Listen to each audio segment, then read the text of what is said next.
Ayun. Bali ano ba? Bakit kami kinakain natin, Ben? Ayan po, wala po kaming sponsor ngayon kaya ito yung mga pagkain namin. Pero okay na yan kasi sa sardinas. Ayun, may pinahabol pa. Ang burger.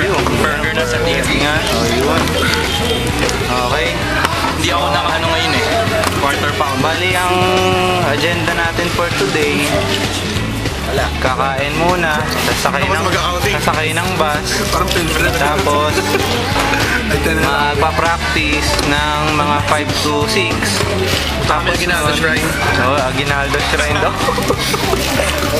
Tapos, May hinihintay pa tayo. oo nga pala, inaantay natin yung manager, Pasto. Ay, huwag kayo maingay, inaantay namin yung aming PA. Joke lang yun. Personal alalay. Ayun, personal alay. So, yun, mamayang mga 8:30 siguro, kaya 9. Tutugtog kami sa RJ Bar. Sa may Bel Air ata yun, Makati. Basta di ko alam eh. Basta doon na yun. Tingnan wala kaming barista.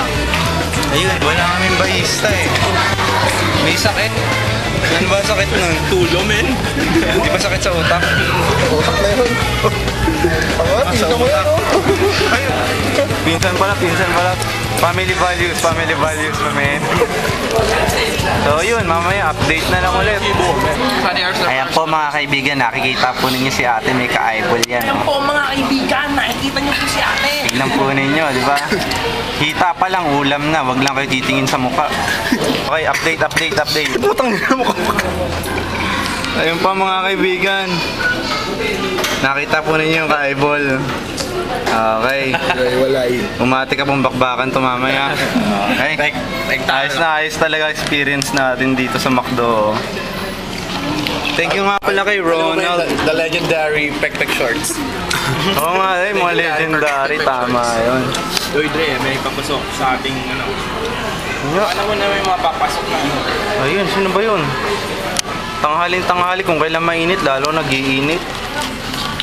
Malaki ang binti. Okay, mamaya na nga lang ulit.